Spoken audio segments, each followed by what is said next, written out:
And the thing that's cool about that is what you should be doing, right? When you go out in your peers, you should be not subjugating your individuality to your peers, because that's not exactly right.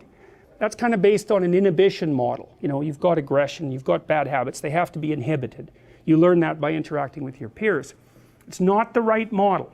Piaget, that's a Freudian model. Piaget was correct about that.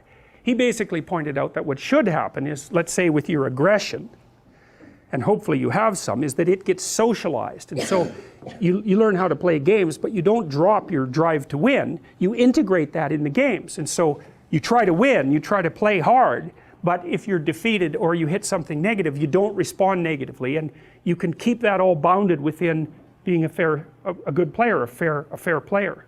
And that means what's happened is you've learned how to play a game or a set of games that also includes the darker parts of you, and they actually become part of your force of character. It's way better if you can pull that off. And that's what you definitely want to do as an adult. Like, all you people are going to have to learn to negotiate on your own behalf, and that's really hard. It means that you have to know what you want, you have to be able to communicate it, and you have to be able to say no.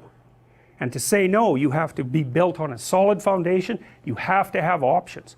So you got to remember that as you go through your life. Is like, if you don't have options, you can't negotiate with someone, and if you're not willing to use them, they win, period. Because if you're asking your boss for more money, say, the answer is no, because he doesn't have any spare money lying around that he can just give to you, and lots of other people are asking. So some of that zero-sum stuff, you know, not all of it, because often you cooperate with people and the whole pot can grow, but some of it's zero-sum. And so you better have a case made. It's like, here's how much money I should have, here's why, here's the benefit to you that will accrue if you do it. Here's the consequences that you don't. They're actually real, they will cost you, and I will do them. It's like, then you can negotiate. And you don't do that rudely. But those arguments, you better have them in order. Like, so for example, if you're going to negotiate for a raise or a status shift, you better have your resume at hand, all polished up, and know where else you're going to look for a job, and you better be able to get one. Because otherwise you're weak, and you will not win the negotiation. And if you're too agreeable, so you're conflict avoidant, you will make less money across time. That's already been well established. And that's because you don't have teeth. Not enough. And so in the little micro contests that you're going to have every day, you're going to incrementally lose to people who are more aggressive, who have bigger teeth, and that's what happens. So don't let that happen. You place yourself so you can negotiate, because otherwise you're just a facade, and in a real battle a facade is just torn down right away. So yes, well, say no more, right? Well, the cricket, he's supposed to be helping the puppet out, but he overslept. It's like, that's just another indication that he's not everything he could be yet. And that's really, that took me a long time to puzzle out with regards to interpreting this movie. I could not figure out, all right, I told you this, if the bug is the person who opens the hero narrative and who can guide the transformations of time and who has the same initials as Jesus Christ, it's like, and is like knighted by nature herself, why is he such an idiot? It's a very difficult thing to figure out, but the idea that the conscience isn't omniscient, even though it has that sort of, that voice of let's say, common sense, and that fits very nicely in with the Freudian idea of the superego, again, because the superego can be flawed. It can be too harsh, it cannot be properly developed. You see that often with people who are orderly. So they're high in conscientiousness. Conscientiousness fragments into industriousness and orderliness. Orderly people like willpower. They're very judgmental, and they like things to be exactly where they're supposed to be, but they're also very self-punitive. So conservatives are much more likely to be orderly, by the way. It's one of the best predictors of conservative. Low openness is the best predictor, but right after that is high orderliness. So, and it's associated with disgust sensitivity, which is really an amazing thing. We'll talk about that later. Anyways, the cricket, well, he falls down his first day on the job. He's not as conscientious a conscience as he should be. So he's feeling pretty stupid. He's got his little millionaire clothes on there, but he's really not living up to them. So he does catch up to the fox and the puppet, however, and tries to dissuade Pinocchio from going down this road. And of course the cat, well, you can see what the cat's doing there. He's got a big hammer, big mallet, and he also shows you just exactly how much of a clue he has. He's going to wallop the bug who's sitting on the fox's hat, which I think he actually does. And then the fox can't get out of his hat and has to talk through his hat, which basically is what he's doing the whole time anyways. So this I really like. So you see on the left here, the cricket is speaking inside this flower, and like I said, there's nothing accidental in these representations.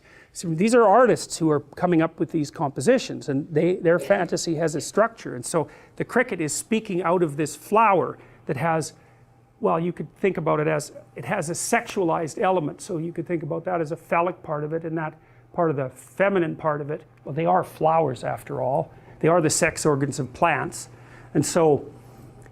And that's very much the same over here, as this is the yoni and lingam. This is from Hindu cultures. And you see there's a snake wrapped around that. And so that's masculine and feminine with a snake wrapped around it. And that's a holy representation, a sacred representation. And it represents the deepest reality. That's one way of thinking about it, like chaos and order surrounded by the snake. It's exactly the same idea.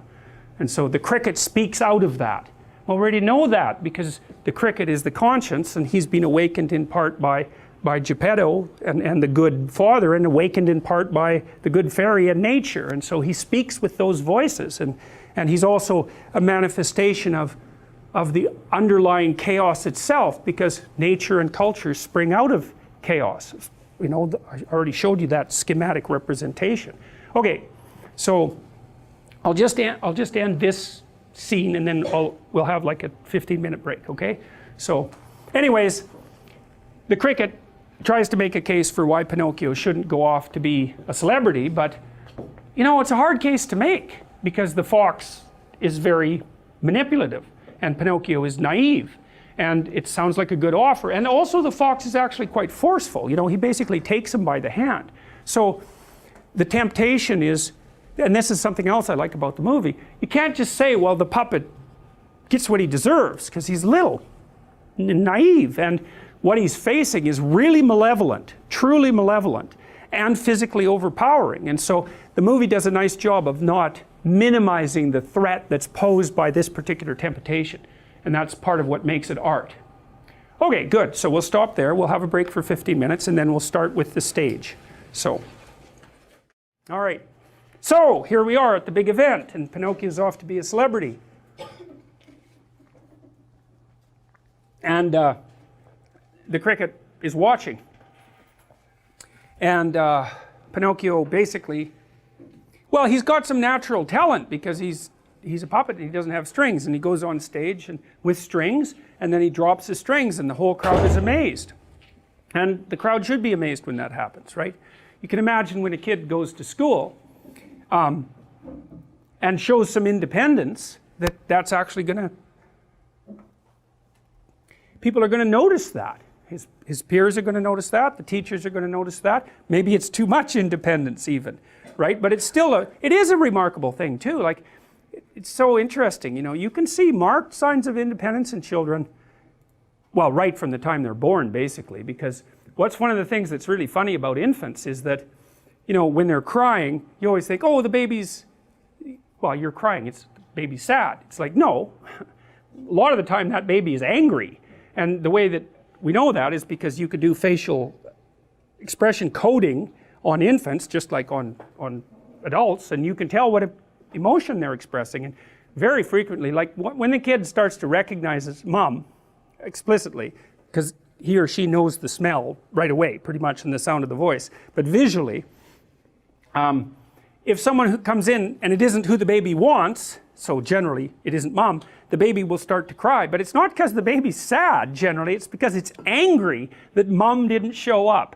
And that's an early sign of will. It's like this kid wants things, and it's perfectly willing to tell you about that. And of course, a 2-year-old who's having a temper tantrum is in some sense doing the same thing. It's poorly integrated will and independence, obviously, but it certainly runs contrary to what you want. You don't want your 2-year-old having a temper tantrum in the middle of the toy store. It's extraordinarily embarrassing for you and, well, for you, but it's also embarrassing for the 2-year-old. This is one of the reasons I think that that sort of thing should be carefully socialized rapidly, because it's actually humiliating for the kid, because other people don't like that, and they're very judgmental about, like, they won't say anything usually, but sometimes they will, but they're not happy about the fact that that's happening, and they will judge the child negatively. And so you don't want your child to be behaving in a way in public that makes other people think badly of them. It's really not good. And so part of your job as a parent is to